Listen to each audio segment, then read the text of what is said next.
La nuit est un instant que tous redoutent et que tous désirent, et la sorte qui s'était présentée cette fois-là était sombre, paisible et muette. Le manteau nuageux de ce voile de ténèbres recouvrait avec prestesse et avec élégance la robe verdoyante de Dame Nature. Quelque chose grogne ici, et puis un peu ailleurs, sans que cela ne dérange pour autant la faune et la flore de ce lieu propre et pur de toute souillure humaine. À perte de vue, des arbres se dressent, leur bois vaillant et le tronc bombé. Ces pierres soldats ne rougissent pas de leur grand âge et défient le ciel avec témérité et robustesse. Contre l'écorce des guerriers de la reine Gaïa, une très légère brise siffle une mélodie douce et imperturbable. Ce n'est pas un milieu où le drame et le stress ont une raison d'être. Et pourtant, le sol, bourbeux à cause de la pluie qui a chanté le soir précédent cette nuit obscure, se fait piétiner par nombre de talons et de pointes. Il foule le sol dans une certaine hâte, une hâte qui trahit divers sentiments. La terreur, la panique, mais surtout la rage. Une rage immense. Percussions malvenues, elles retentissent au sein du domaine de Dame Nature, sans honte ni vergogne, accompagnées par de vives lumières qui sautent et qui tressautent dans tous les sens. Une pollution à la fois visuelle et auditive. Une pollution qui attire l'attention des créatures qui gargouillent dans les environs. C'est à en perdre tout calme. Pour accompagner cette cacophonie qui pourrait réveiller les morts, si jamais ces trucs en étaient capables, des voix tonitruantes s'élèvent dans les airs mélodieux de Zéphyr. Les propriétaires de ces hurlements insupportables transpirent d'une détermination malveillante, que dis-je, malsaine, et que l'un d'eux crie « Nous perdons les monstres !» Là où un autre s'alarme en remarquant les silhouettes à la démarche saccadée se distinguer de l'ombre des arbres. La crainte de se retrouver face aux créatures n'a toutefois pas l'air de décourager ces hommes et ces femmes écervelés. Les survivants, qui devraient peut-être être appelés des chasseurs, refusent de laisser ceux qui tentent par tous les moyens d'échapper à leurs papades de prédateurs acharnés. Les proies, quant à elles, ne peuvent accepter le sort promis si jamais les autres zinzins de service leur mettent le grappin dessus. Le souffle manque à l'appel, que nenni, c'est pas permis. Kaidan, pauvre de lui, n'a jamais eu de l'affection pour la course à pied. Roxane, lui, ou elle, à votre guise, possède un peu plus d'endurance. Remercions la jolie morsure qui orne le côté gauche de son cou. Quelque chose vous échappe? Vous comprendrez plus tard. En tout cas, la peur est un très bon carburant, soyons-en sûrs. Pourquoi nos deux vingtenaires sont-ils traqués tels des bêtes sauvages? Je vais m'empresser de vous répondre, n'ayez crainte. La vérité, c'est que Kaidan et Roxane sont tous deux considérés comme étant source de danger, un danger public. Vous voyez le genre?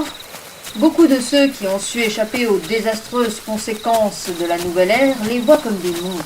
Non, pire, de bombes à retardement.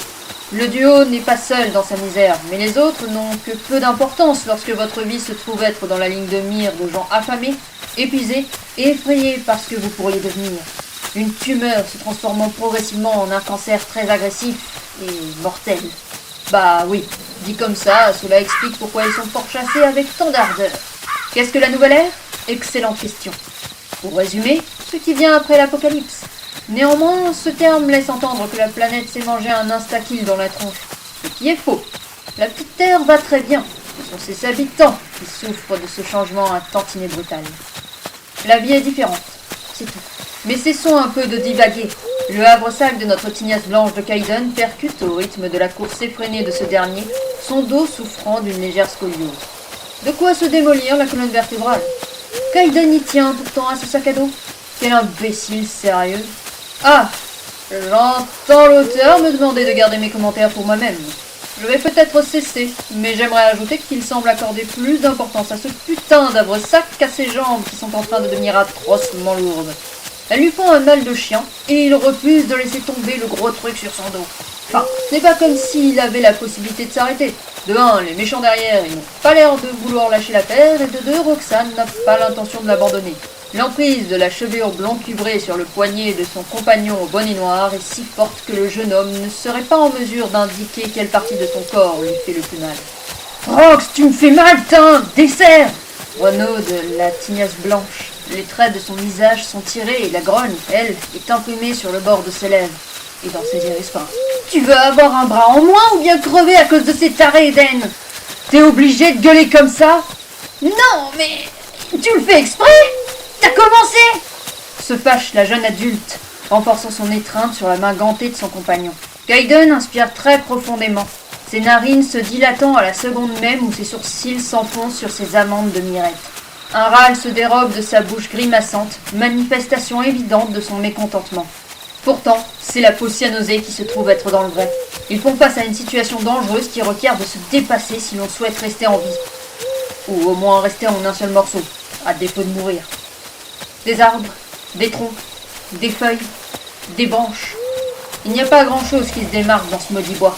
Ignorez les greux qui couinent par-ci par-là. Ah, que ces jambes souffrent! Le hoodie bleu s'en retrouve exaspéré. Et être conscient que son partenaire est la seule personne à pouvoir les sortir de ce guêpier, c'est un tantinet frustrant. Il aimerait ne pas être un boulet, et pourtant le voilà à geindre et à se plaindre comme un enfant qui aurait dans les 3-4 ans. Peut-être un petit peu plus. Uniquement pour être gentil. Eh oui mon grand, il va falloir passer outre ces désagréments. Si l'on nommait les choses vaguement humaines qui beuglent comme des vaches crevées, l'unique vacarme qui perturbe le paisible repos de Dame Nature sont des cris et des voix grinçantes. Des femmes et des hommes qui chassent la crainte de se faire croquer. Tout ça pourquoi? Posez la question à l'auteur, pas à moi. Recentrons-nous. Comme sa gueule et où l'axe s'impatiente. Maniez-vous, sinon les griffeurs vont nous chouper avant qu'on ne chope ces deux crevards. S'échauffe une femme si baraquée qu'aucun mâle soi-disant supérieur ne cherchera à prouver sa force contre elle. Et bim, et bam, les lèvres pincées, les sclères injectées de sang, les bottes et les baskets se souillant d'herbe, de feuilles mortes et de boue. La plus esquisse des illustrations de l'anarchie, le chaos dans toute sa splendeur. L'irritation des prédateurs monte crescendo. L'angoisse, du côté des proies, poursuit l'exacte même montée. Sur ces entrefaites, deux événements se déclenchent presque simultanément.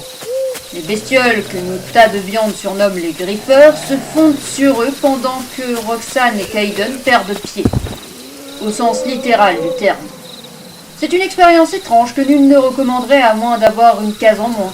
La minute qui précède la chute, vous vous essoufflez dans une vaine tentative d'échapper à une mort assurée, et la seconde suivante, vous vous retrouvez à faire un roulé-boulé dans une très raide descente.